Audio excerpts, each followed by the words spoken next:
अच्छा ये बताइए कि 232 करोड़ रुपए में क्या क्या बन सकता है।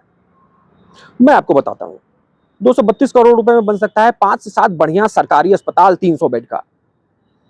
232 करोड़ में बन सकता है तकरीबन 20 से 25 बढ़िया सरकारी स्कूल। लेकिन हमने क्या बनाया है? हमने बनाया है राष्ट्र प्रेरणा स्थल। लखनऊ में बना यह 60 से 65 एकड़ में पार्क, और यहां पर हैं बीजेपी नेताओं की 3 बड़ी बड़ी मूर्तियां। अब हम असली मुद्दे पर आए उससे पहले एक जरूरी मुद्दा और है।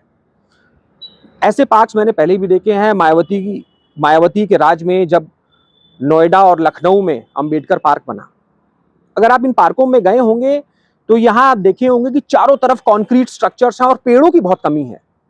अगर आप गर्मी के दिन में इन पार्कों में चले जाएंगे तो आप 10 मिनट इन पार्कों में नहीं ठहर पाएंगे। और कुछ ऐसा ही पार्क अब लखनऊ में बीजेपी सरकार ने राष्ट्र प्रेरणा स्थल के नाम से बनवाया है।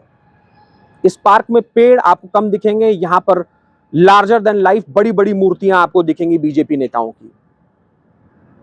तो इन पार्कों का जनता के हिसाब से क्या सहूलियत है, इसमें भी बड़ी कमी है। अब आते हैं असली मुद्दे पे। असली मुद्दा यह है कि क्या हम कोरोना काल भूल गए हैं? क्या वो समय हम भूल गए हैं जब लाइनों में लोगों की मौत हो गई क्योंकि उनको ऑक्सीजन नहीं मिला, क्योंकि उनको रेमडेसिविर दवा नहीं मिली? क्या इन 232 करोड़ रुपयों का इस्तेमाल हम अपनी स्वास्थ्य सुविधाओं को मजबूत करने के लिए नहीं कर सकते थे? आज भी गरीब और मिडिल क्लास आदमी अपने बच्चों को प्राइवेट स्कूल में नहीं पढ़ा सकता है, और सरकारी स्कूलों की दुर्दशा आप जानते हैं।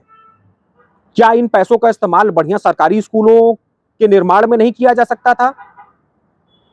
ये सवाल क्यों नहीं और जगहों से उठ रहे हैं? ये सवाल सिर्फ मेरी तरफ से क्यों उठ रहा है?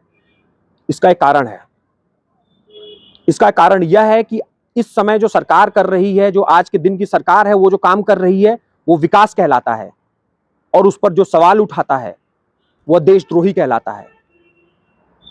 तो आज मैं देशद्रोही बन के यह सवाल उठा रहा हूं कि क्या इन 232 करोड़ रुपयों का इस्तेमाल इस राष्ट्र प्रेरणा स्थल के निर्माण के लिए ही किया जाना चाहिए था, या फिर उत्तर प्रदेश राज्य में अस्पतालों और स्कूलों में भी इस चीज को खर्च किया जा सकता था?